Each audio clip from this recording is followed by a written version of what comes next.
Rock and roll Chicago, rock and roll Chicago, my hometown. Well, I was born in the city, gonna rock the city, Chicago. Chicago rock and rollers are the best here around. Hey, this is Paul Martin and Ray the Roadie for the Rock and Roll Chicago podcast. Coming to you live. No, I'm sorry. It's not really live. We're recorded. We are recorded, but... We're live when we're recording. Thank goodness. That's true. By the way, did you hear about that Irish guy that recorded some stuff? He was dying, and he recorded a thing, and at his funeral, at the gravesite, they had a speaker playing, and all of a sudden you hear this guy knocking. He's like, hey, it's dark in here. Let me out. Oh, my God, it was hilarious. Yeah, those Irishmen are funny guys, aren't they? They sure are. So what's going on this week, Paul? This week we've got Jay Goeppner. Now, if you don't know who Jay Goeppner is, Jay Goeppner played with the Beatle Brothers, and he plays in a band called Backdated, and he's got his own band, the Jay Goeppner Band. He's a busy guy. He's our guest this week. Sounds good. Yeah, lately it seems everybody we've been talking to is working with so many different groups, so many different bands. They're all very, very busy. Yeah, they're very talented. They sure are. I'm glad that they could take the time out to talk to us. Yes, indeed. As a matter of fact, Jay is a kind of a, well, I'll let him tell you, but he's kind of a sounded like a John Lennon type of guy who is crazy about the Beatles and crazy about John Lennon and his music. How can you not be crazy about the Beatles and John Lennon and all them guys? Yes, indeed.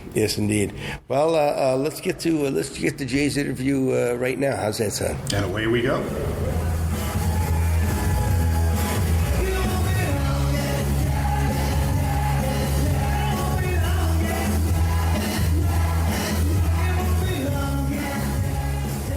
Hey, this is Paul Martin and Ray the Roadie for the Rock and Roll Chicago podcast. And we're here today with the one and only Jay Goeppner. Hello. How you doing, Jay? All right, great. It's an honor to be on your show. You know, when Jimmy Fallon called and kind of canceled me for the Tonight Show tonight, I want to thank you guys for getting me in. No problem. Yeah. Our schedule's pretty tight. Yeah. I know. So thank you. I was kind of all dressed and ready to go, and got bumped from that one. So thank you for taking me on. Man, thank God that you're in beautiful Frankfort, Illinois. Everything can come here from L.A. and Frankfort, Illinois, and I was just about 3 weeks I was in Frankfurt, Germany, on my way to Budapest. Really? Do some shows out there, and so Frankfurt, Germany, Frankfurt. Yeah. Illinois, there's no difference. Not at all. None whatsoever. Nothing at all. Now, did you play the places the Beatles played in Frankfurt? In Frankfurt, was that just a layover? That was a layover, but I did play in Germany, and no, I never played the points where the Beatles played. I'm trying to think of the name of it. The Rat Cellar, the guys, all these, the Star Club. The Star Club, right? That was all in Germany, where the Beatles. That's where they learned their craft, in Hamburg. Right. They went there, and in fact, the people in Liverpool knew of the band the Beatles, but when they came back from Hamburg, Germany, everybody thought they were from Hamburg. They billed them as, here they are, the Beatles from Hamburg, direct from Hamburg, Germany, and they're coming home. And that's my forte, pretty much. I've been a Beatles fan all my life. So. Yeah, we know that. Well, first of all, how'd you get started then? How'd you get started in music? And I know you played with Phil. Yeah.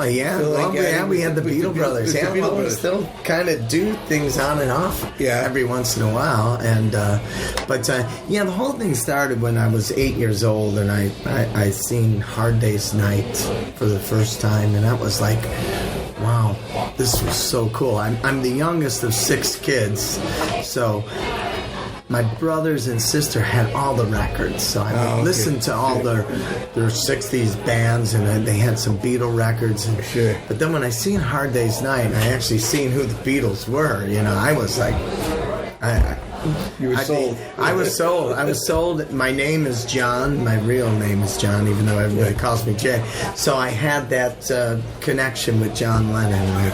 He was my favorite Beatle from that point. And so just like everything, you listen to the records and you go, oh, wow, and try and sing the songs. And I just kind of developed this thing for singing the Beatles songs. And listening to the records and how they talk and all that stuff. That's what I was doing in my teen years, besides playing sports and doing that at Leo High School and all that stuff. I was every day in the house listening to Beatle records all the time, so I just became a big fan and gotten several bands, I had a band when I was 14 years old called Abbey Road, and then, and then we had a band called Feedback, and with some guys, Don Vanderveld, who's now called Donnie V. We were friends, so we were in a band together before he hit it with Enough's Enough, of course. Right. But, I always kind of give myself a little credit for what went on with Don, because when I first met Don, he didn't sing at all. And I tried to get him to do backgrounds for our band and sing, and I even talked to his mom, and his mom said, Don can sing. I don't know why he's not singing to you. And I'm like, Don, come on. So Don eventually opened up and started singing with us, and now, I can honestly say that me and my brother were a big part to try to get him out of his shyness, and to break out, and and me being a John Lennon guy, I think he kind of maybe caught a little bit of what I was doing, and a lot of people say that Don sounds like John, and he does. So I think I'm just the kind of early influence, and Don and I are still good friends. We talk. I sang backgrounds on one of his songs on his new album. So see him, but now how did the Beatle Brothers, you said? The Beatle Brothers started, it was the greatest accident in the world, but I originally met Phil at the Beatle convention, they called it Beatle Fest, in 1978 at the Palmer House. Okay. The Palmer House. And I met him in line for it. I seen him drawing a picture. And Phil is a great artist. Not only can he write songs and perform great, he also is a great artist too. Wow. So I seen him drawing the cartoon Beatles, and I was like, hey, how you doing? I'm the Beatles fan. Can you draw one for me? And he did. He drew some John Lennon pictures for me. Yeah. And ever since then, we've been friends since that, and that was in 1978. The Beatle Brother thing didn't happen till 1986. But Phil and I were friends, and he was in a band, I was in a band, so we would go and see each other a lot. But one morning, I was driving into work, and Jonathan Brandmeier was doing his radio show on the Loop. For some of you who don't know about Chicago radio, the legendary Johnny B, right? You know him, Paul, for all the stuff you've done. So Johnny was like, hey, everybody out there, I'm looking for a house to do our live radio show from. So I was driving into work, and I'm thinking, wow, you know what? My house is great. My mom and dad, where we live in Mount Greenwood, we got a big-ass basement, and I figured, my mom's a great cook. I'm going to call Johnny and say, hey, do the show. and offer up your mom's house. Yeah, so I'm like offering up my mom's house without even asking her. I'm like, so I get on. I'm like, wow, I'm like, yeah, Johnny, I'd like to invite you to my house. I live on the south side, Mount Greenwood, and my mom it's all Italian. She makes great breakfast for everybody. And I go, my dad hates rock and roll, so wouldn't it be great if we get up and sing some songs and bother him? And, so Johnny goes, well, why? Are you a singer, or what do you... I go, yeah, I'm a singer. I'm not in a band or anything now, but... Yeah. So Johnny goes, well, sing us something. And I'm like, Johnny, I'm in the office right now. I had a job as a headhunter, but I go, John, I'm in the office right now. I can't sing. And you know Johnny. Come on, sing. Do a song. He pushes you. He pushed. So I'm like, well, I mostly do Beatles. So he goes, well, do a Beatles song. I go, well, name one. He goes, okay, Spoil the Party. Yeah. So I was like, I don't want to spoil the party, so I'll go. I would hate my disappointment to show. John was like, oh my God, that sounds like John Lennon. Oh my God, that's great. Do that again. So I did it again. Then he got the record. And then he's like, wow, you're not in the band. Yeah, he's like, you're not in the band? He's like, I'm going to find you Paul McCartney. So the rest of the show, Johnny's auditioning Paul's, and people are going, oh, this is Paul, and he's like, so he calls me up at the end of the show, and he goes, hey, you know what? I couldn't find you a Paul guy. I was trying to find somebody we could bring in and harmonize, and you could do some Beatle thing. And that's when I thought of, like, hey, there's a guy I know. His name is Phil. Yeah. Phil Angotti. And I go, I'm not sure he does Paul, but he sings the high harmonies. And Johnny goes, well, get him. Come here on Friday morning, which is May 17th, 1986. He goes, come here and do a few songs. So I called up Phil and said, hey, Phil, what are you doing Friday morning? I go, Johnny B wants us on a radio show at 7 in the morning. So we met at the Hancock at 6:30. We ran through that Spoil the Party. Right. And that was it. We thought that was... So we go on the show, we sing Spoil the Party, and it went over so great that Johnny's like, hey, let's do some more songs. So we were just doing them, and I was looking at Phil, because we never played, even though we've seen each other's bands, Right, knew each other. So then Johnny's like, hey, let's call and ask people to request Beatles songs. Okay? And we're like, yeah, sure. So we were on for over an hour. Right. Wow. And people were like, oh my God, it was great. Phil knew the high harmonies. I knew all the John stuff. Right. So then Johnny goes, hey, you guys, I want you to warm me up at my next show, the Leisure Suits. So we warmed up Johnny in the Leisure Suits at the Rialto Square Theater in Joliet. Sure. And, it was right after that show, Buzz Kilman says, hey, you guys, you ought to team up and become an act, because the exposure you got this morning is unbelievable. And I was like, oh, wow. So I asked Phil, hey, should we do this thing? And there were people calling us, like clubs, can you guys play our club? Yeah. So we took a gig at this Riverdale bar called Somewhere Else Bar, like a week later.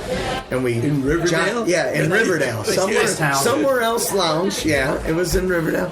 And, Johnny let us on the show again. He brought us back like a week later to, do some stuff. So we said, well, tonight we're going to be at Somewhere Else Lounge in Riverdale. Well, the place was packed. Wow. And...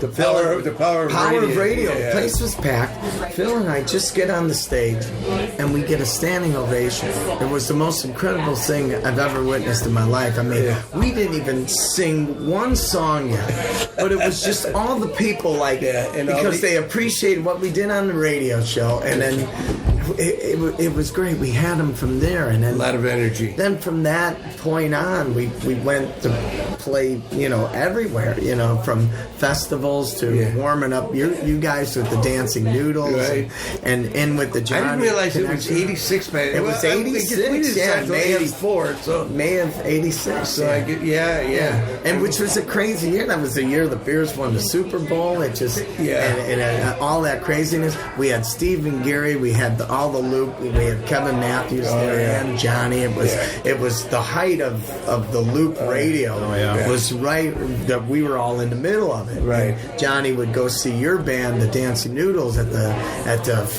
PJ Flaherty's, and I'd be there. We'd all be there, and it'd be crazy and packed. Every place was packed. You know, I mean, those were some great times. They were great memories. They were definitely great memories. Definitely some great memories. You know, and Phil, he has a guitar store, and he does. and he's Avenue N Guitars, and he's still playing from time to time. So he's got a band now. Or you? Yeah, well, we all got bands. You know, we all have.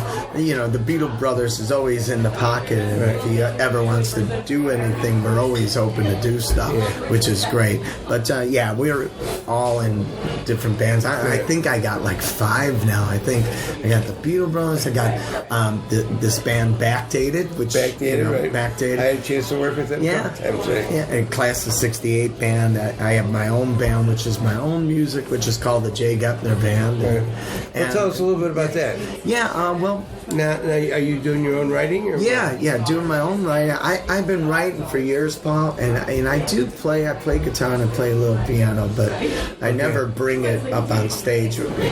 Okay. You know, because in the early days of the Beatle Brothers, everybody wanted us to be John and Paul. You know, like everywhere they booked us, they're like, "Do you wear suits? Do you wear this?" Right. And we never wanted to be a part of like the whole look-alike thing. Right. We just wanted to do the music and do it good, you know, and that was the only thing that interested. So every time I did pull up a guitar, everybody would be like, "Oh, that's great! Can you dress up like John?" And we're throwing all this money at it, and I never liked doing it that way. I just, you know, to me there was one John Lennon, and it's not knocking any of what any of the other bands are doing because they're doing great and making a lot of money. But for me, I just liked being myself, singing the songs. And enjoying it. You weren't a tribute band. You were honoring them by singing their music, and you enjoyed it. Yeah, and that's what I felt most comfortable that way. I didn't want to be John all of a sudden, you know, talking like this, and the next song, Ringo, you know, come on. You know, I just, you know, to me it was just kind of, I mean, but you know, a lot of money in that. These guys are doing great. Yeah. These Beatle bands, there's one on every corner. I know, there's quite a few of them. It's like Elvis impersonators. But yeah, so I've always been writing, and I never thought anybody would be interested in my music or any of the music that I'm writing with friends or anything like that, because I was playing the greatest music around, and then you go up on stage and say, "Okay, here's one of my own songs," and people are like, "Play I'm the Walrus." Forget that crap, you know, or whatever, you know. And but I do have like the greatest admiration for guys who could do it. Right. And now I'm happy that I'm finally doing it, because I found like 5 guys who kind of like say, "Hey man, we like the tunes. Let's do it. Let's write." And I'm like, wow, so little late in life, you know. I'm like 56 years old, but I'm not looking to make it, you know, like, you know.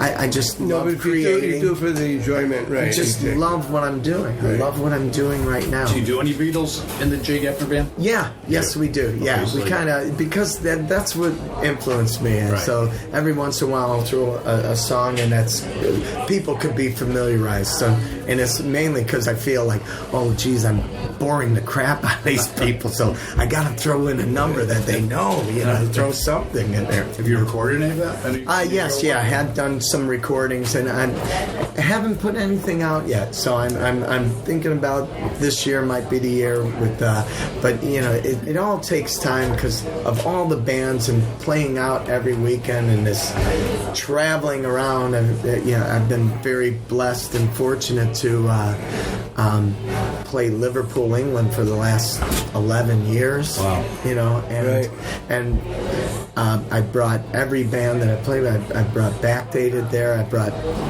Instant Karma, which was a band of mine, a John Lennon tribute band. I even brought Phil. I brought Phil twice. You know, once with the Beatle Brothers whole band, and once him and I alone.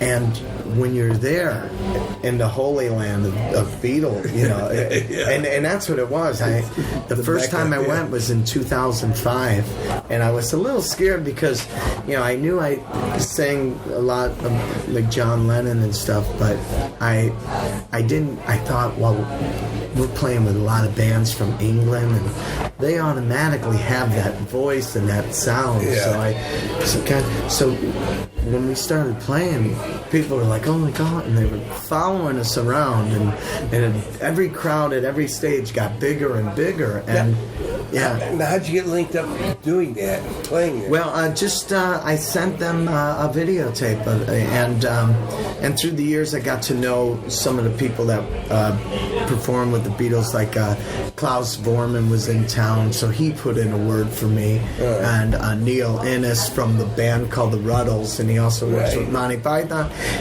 He put in a word for me, like, "Hey, look at this guy," or "Look at this band." So I sent Instant Karma stuff, the band Instant Karma, and they hired us. And I work for American Airlines. That's what I do in the day.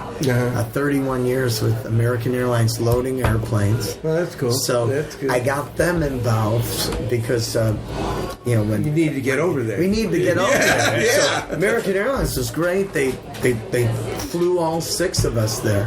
Really? On them, as the sponsors. So, and they've done it every year. And then you rented gear there, or what? No, they have the gear. All you had to bring was your guitar and a cord. Right, yeah, I mean, they had gear that's there. all you have to do. They have the gear at every stage. So it's called Beatle Week, International Beatle Week, and it's every year on the 3rd week of August.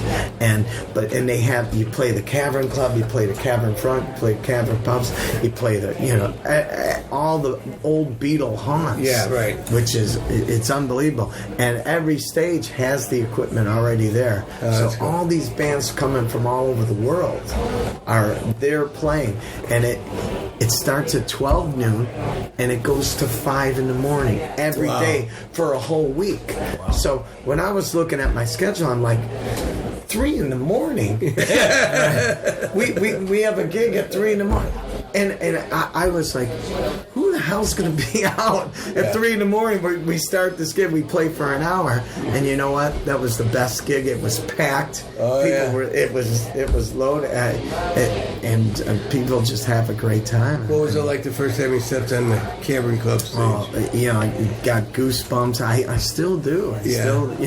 I always, make sure to kiss the floor. Just the Holy Grail. You just get goosebumps, and you just think, wow, this is your heroes played at these places, and in the distance, John Lennon's sister, she comes to all of my shows, and that's probably why I've been playing a lot of these countries. I just finished playing Budapest, which is the 20th country that I've performed in. Really? And a lot of it has to thank to Julia, John Lennon's sister, because she told Billboard magazine that when they asked her, like, what Beatle act do you follow and at Beatle Week, and then she goes, well, I tell you what I do really love is this guy who comes and sings as John Lennon. He's himself. She goes, the best thing about him is he works, he loads airplanes for a living, and then he does John Lennon. Yeah. But he really brings out the character and brings out the feeling that the spirit of John when he sings. That's an awesome compliment. Great compliment. And so people have checked out my show, and then afterwards they approach me and say, hey, we'd like you to play in Budapest or in the Netherlands. And then they go, we can't afford your band, but can you just come? So it's great. So they just pay me, and then I play with bands all over the world. I saw you went to Finland, was it? Or? Finland. That was That wasn't too long ago. This year. Well, let's see. This year I had Latvia. I had Finland. I had Helsinki and Sweden and Budapest. And now in December I go to Brazil. Really? Some shows in Rio, which is great because December is their summer. It's summer. So, I'll be able to get out of this cold weather for a little bit. and enjoy the fest. And the band there that plays for me, they're called the Blue Beatles, and they're a great band, and I'm always excited. So I just send them a list of John Lennon songs, and they get it down in the original keys. Yeah. We go over it real quick, or sometimes we don't even have time to go over it. You just do the shows, and it works out great. It's great. I have to say that just truly, I don't know if the lucky face or lucky whatever, truly blessed and so thankful that, you know, I can do this type of thing.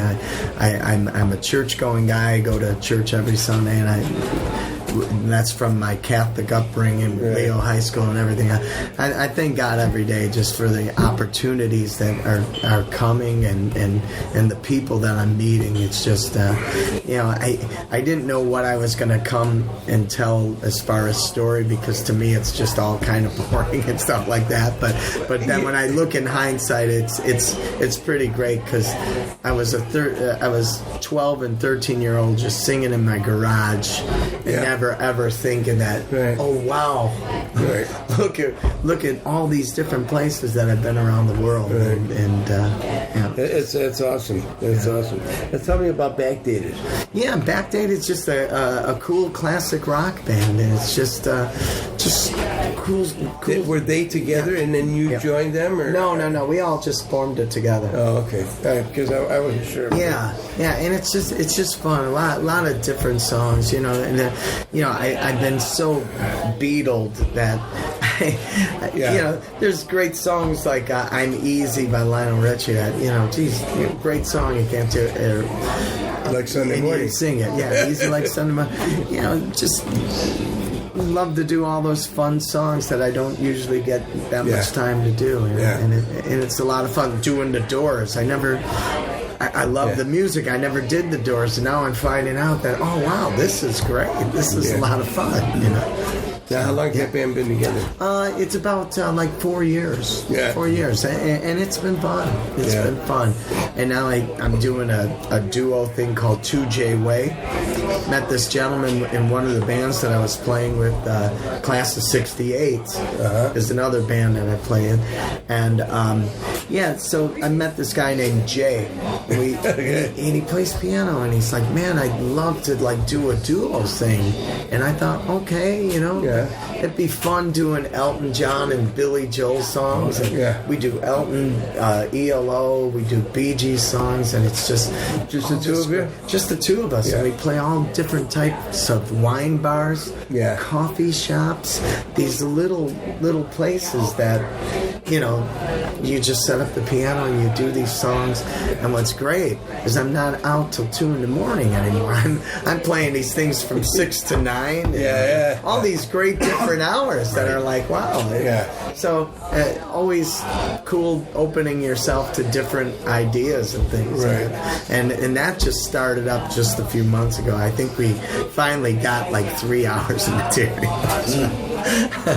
to do that. So, but that's always a lot of fun. But very blessed and fortunate. One of the highlights of my career is when Cheap Trick asked me to be their background singer for their Sgt. Pepper shows. Oh, okay. And that was cool. I one day get a phone call from Robin Zander, and I'm like, oh, Robin. He's like, hey, Jay, we're doing our shows, you know, in Vegas and New York, and we know you know the Beatles in the back of your hand. Can you be our background singer? And I'm like, he's like, we're doing a month of shows, but you might have to be in Las Vegas for a month and a half. I'm like, I'm there, Robin. I am there. Just you don't even have to ask, brother. Just I'm there. Count me in. Like, you know, send me the info. Click. You know, I get off the phone and my wife is looking at me saying, we're supposed to go to Lima, Peru in September. You know, for 2 weeks. And then I'm thinking, like, oh, good, I got 2 weeks of vacation. Good, I can really do this now. and then I told her, I go, I'm sorry, honey, that was Robin Zander. he just asked me to be their background singer. So there's no way I could go to Lima, Peru, and do did a Sgt. Pepper thing? They did the Sgt. Pepper album in its entirety in Las Vegas. Really? For a home on at the Hilton, which is the same stage that Elvis Presley played 837 shows on. Oh. And I was like, wow, this is cool. And the guys, some of the people at the Hilton were like, this is where Elvis stood before every show. So I'd be like, okay, I'm gonna stand there too right before the show. And then Rick would look at me and throw his picks at me. Yeah. There we are again. Get out of there. But so much fun. And I always think back of, you remember how great Chicago Fest was at Navy Pier? Sure. Yeah. Navy Pier was just, before it got revamped. Yeah. When we had the Chicago Fest, I remember seeing Cheap Trick there in like 77. And Rick holding up his guitar, and on the back of it said Beatles, and they cranked right into Day Tripper. And I was like, so cool. I was like 15 years old at that time. I mean, if somebody whispered in my ear and said, hey, kid, you're going to know these guys and be their background singer, I would have said, yeah, what the hell are you talking about? Get out of here. So I always think of that, and I'm always like, pinch myself, because it's just like, wow, I can't believe like that just happened. Now you met Paul McCartney. Yes, I did. Yeah. Paul McCartney. I met him, close to like 15 times. Wow. Whenever, I always thought, whenever Beatle comes to Chicago, I'm going to be there, because it's like, this is our backyard. Right. And that was very exciting for me, in fact, it was 35 years ago, just the other day, that was the first time I met Paul. How did that happen? I mean, how did that happen? Well, Paul McCartney was coming to promote his movie, Give My Regards to Broad Street. And I heard that, there was a press conference at Ritz-Carlton. So I was like, oh, God. In Chicago. In Chicago. I was like, okay, he's coming to my city. I got to, plan this thing.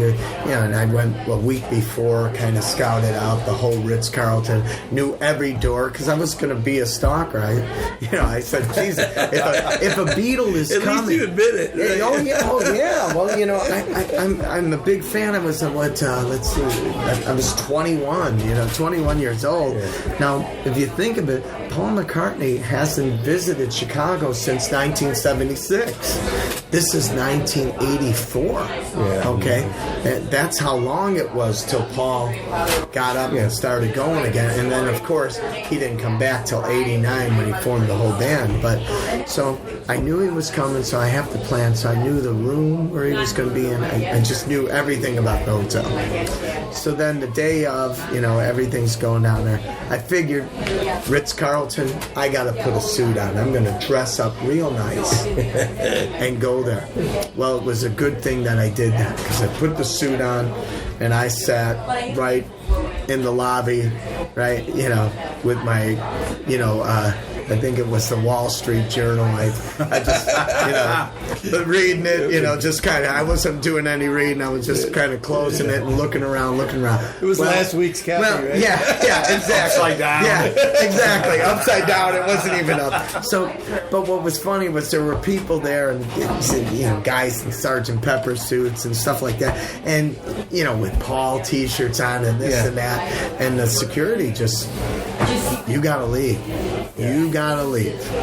Yeah. They're kicking everybody out. And I'm like, oh boy. So I'm sitting there with the Wall Street Journal, and the guy comes up to me, excuse me. I go, yeah. He goes, well, we're clearing this area. I go, hey, I don't care whoever this MacArthur fellow is. I have a meeting here at 9:30, a business meeting, okay? Yeah. And they're like, oh, excuse me, sorry about that.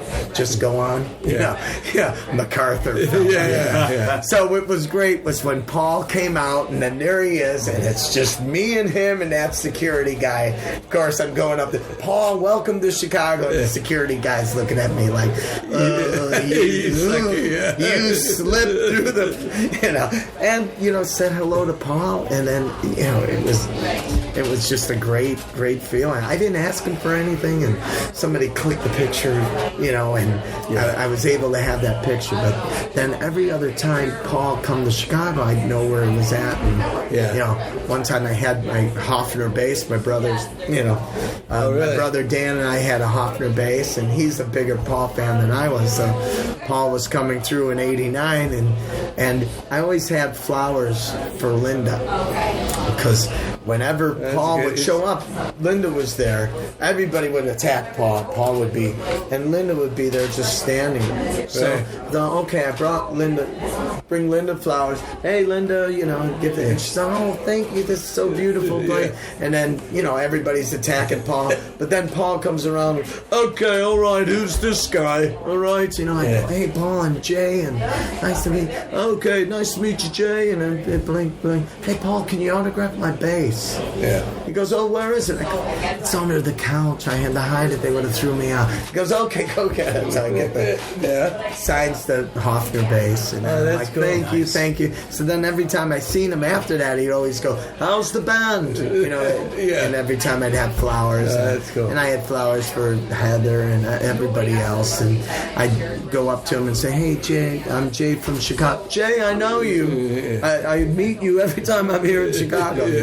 And then he goes, this is Heather. He introduced me to Heather, and then I met Nancy a few years later. So, I mean, what a really pretty slick move, though, bringing them our flowers. Oh, yeah, but because from the first time I saw what was going on, and I learned that, poor Linda's in the corner. Yeah. Everybody, Paul, and, she's right there. And I was like, okay, well, I'm going to try this, and, Has he ever seen you perform? No, I don't think so yet. No, he hasn't. But it was a great run in, a great ride, and had the great fortune of meeting the Stones, and meeting the Who, and just who else have you performed with? Performed with Roger Daltrey. I did a show with 2 shows with him in Seattle, and Dave Matthews, and Hart, and it was Alan White was in Liverpool, England, and he seen me sing, and he came up to the stage and said, who did? Alan White, John Lennon's drummer, and I invited him to our show, and he came up and said, hey, can you play that song? So we did Instant Karma and Imagine, which are 2 of the songs he played on. So then he invited me to Seattle to do some shows with some of the guys from Queen and from Heart, and Roger Daltrey, Dave Matthews, and we did a Lennon tribute out there. It was really cool. So I got to meet Roger a few times, and that was a thrill. Yeah, it was a thrill of my life. Just some great people. I'm truly am living the dream. Because with the whole music thing, I never had like expectations. Always when you're doing cover songs, you're like, well, geez, how big can you get? Right. And I always thought, well, who cares how big you could get? To measure success is if you're playing all the time and people are coming to see you.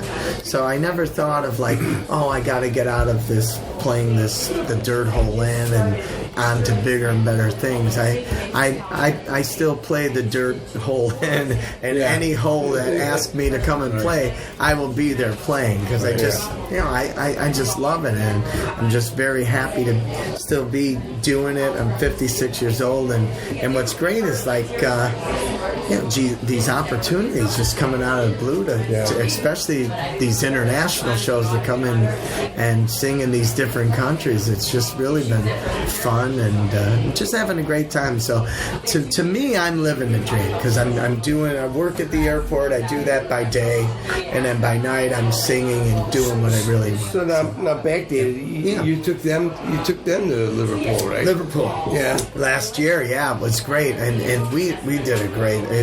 The backdated band did a great job. They're a good band. Great band. We had a great time, and what was fun for me, it was my 10th time playing playing in Liverpool, what was really fun for me was seeing all the guys in the band their first time. It was all their first time. And just watching them and just having them have that experience that I had the first time I was there. And we're playing at places like Strawberry Fields and Penny Lane, and then you're seeing these places that, you know, we grew up listening about or seeing pictures of. You're actually there, you know. So you're still keeping busy around here with this band? Yeah, still doing it. I'm booked every weekend, whether it be with Backdated or Class 68 or the 2J Way or the Jay Goeppner band. Yeah. So, you know, I kind of corner all markets and just keep myself busy. And then also have time to, you know, I'm married and I have a family. I have a daughter who just moved out to Los Angeles. Her name's Amanda, and she works for The Voice now. So she's very cool. Yeah. What does she do for them? She's on the production team, and now she got a raise to. She's now doing all the booking. So for all the hotels and the travel arrangements for the guests, for the stars, and for everybody. You know. Wow, very cool. So she's doing that. Now I have to thank Jimmy Vivino, who's with the Conan band. He's a good friend of mine, and he kind of, you know, invited me to the Conan show, and I got to go backstage and meet Conan, and, you know, Danny Harrison was there that day, George Harrison's son, and I got to meet him, and Weird Al and Sarah, you know, just so many great people, and Jimmy took my daughter and took her all over Warner Brothers studio and introduced her to different people. Oh, okay. Said, have your resume. What a sweet guy he was. And I knew cool. Jimmy from playing together in Beatle bands, you know. Yeah. He's in a band called the Fab Four. Him and Will Lee. And both of them guys have been great. Will Lee, geez, he brought me to the Letterman show. He introduced me to Elvis Costello. He put me in the green room. There I am at the Ed Sullivan Theater, walking on the stage, saying hi to David Letterman. Who the hell is this guy? You know, right? You know, and you know, just you know, so many dreams, so many cool things that happen. It's just cool. You know, someone says you ought to write it down and write a book or something like that. Well, maybe sometime. Yeah, I'm too much into like just day by day right now. So before we leave here, tell me what your favorite song is. Your favorite John Lennon song is. Favorite John Lennon song? Well, you know, with the Beatles, you know, it's so hard because the catalog, but just in my life, it kind of when I think of just the words, and I think about how John is reminiscing at the age of 24 about Liverpool and about the you know, there are places I remember going. Just a beautiful, beautiful song.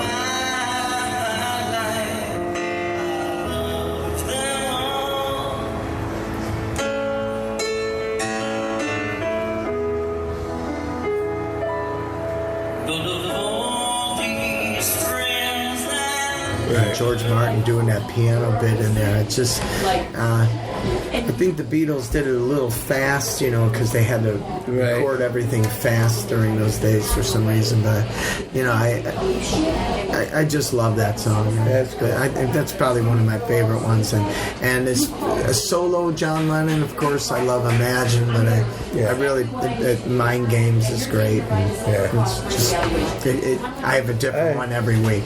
That's cool. So where can people find you? I mean, just go to jaygoeppner.com.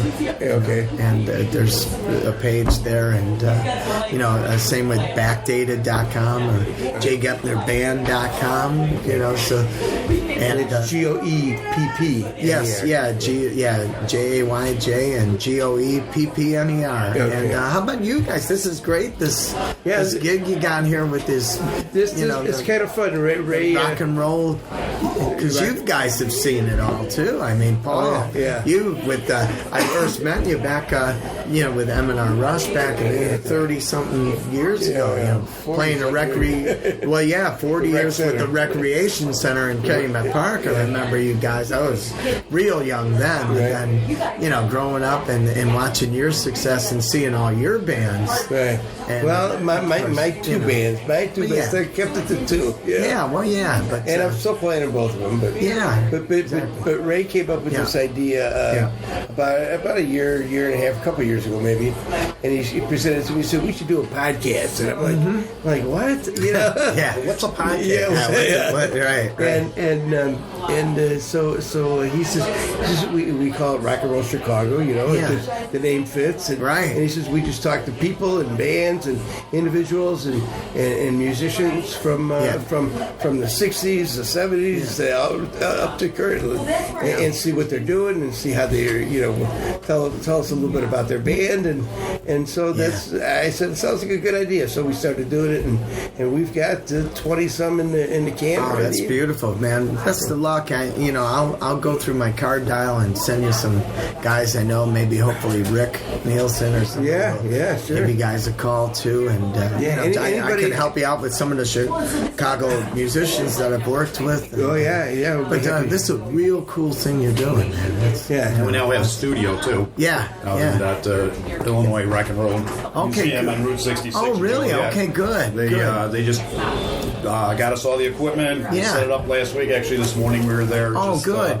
Now, are you going to be recording there, or are you going to do mainly your show there? But we'll do the podcast there. I mean, we're still going to get out. Yeah, meet people. If people can't make it down to Joliet, we'll go out. We got all the portable stuff. But we got a new studio, which is really cool. We want to. That's great. If we get people down there too. Plus, once the museum gets going, they're not open yet. But once they get going and people come down there and see the museum and stuff, and then next time I'll bring the guitar and we'll do a song. There we go. But definitely get you down to the museum for something. No, definitely. Thanks. This was fun. I came here not knowing what to say or what this was going to be, but that's our job to do. Well, thanks, but they have the museum also has an internet radio station called Road to Rock Radio. Okay. Which they play nothing but Illinois music. Yeah. Well, there's a lot of great musicians here. And they rebroadcast our podcasts every Monday night at 6 o'clock. So oh, wow. They play one of our podcasts. There we go. That's beautiful. Oh, man. So good. So thank you very much. Thank you guys, man. Hey, appreciate it. All right. Cheers. Let's have a drink. All right. Here we go. Cheers. Cheers. Cling. Cheers. Yeah. There we go.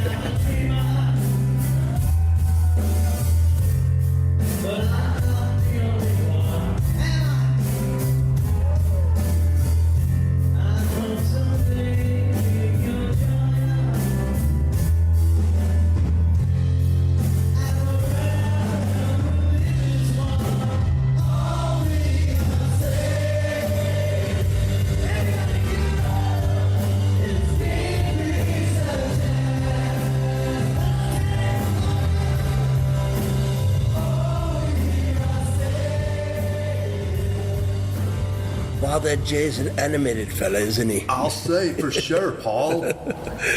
I don't sound like Ringo though. I'm still a little nasally.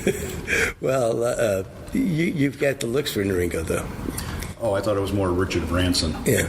Well, you heard about the guy who walked into the barbershop and said, "Make me look like Ringo Starr." No. He had long, unruly hair. Yeah. And the barber took his brush and broke his nose. Oh, douche. Very nice, very nice. I will be at Zany's all week. I don't mean to diss Ringo. I shouldn't diss Ringo that way. So what? We had a great time with Jay. Yes, we did. Yes, we did. Great time. Guy's had a really great career doing his Beatles stuff, man. It's amazing. And all over the place, all over the world, really. All over the world, yeah. Gotten how many people get to stalk Paul McCartney? Yes, well, he did that. We talked about that. He did do that, yes. On a number of occasions. Yes. I think nowadays you'd go to jail, so. Yeah. And you got to play with the Beatles did, and Cavern Club, and some of those great spots in Liverpool and in London, and he's also been all around the world. Yes, he has, and he's still doing it, still going strong. Yes, he is. So I hope everybody enjoyed it.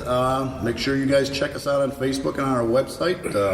Make sure you're tuning into the roadtorockradio.net every Monday at 6 o'clock for one of our podcasts. And you know what? Don't tune in on Monday at 6. Listen to it all the time. That's right. Some great music. It's all Illinois-based music. It's all Illinois-based music, and it's a great station to listen to. Definitely. And then check out the Illinois Rock and Roll Museum on Route 66. Opening soon.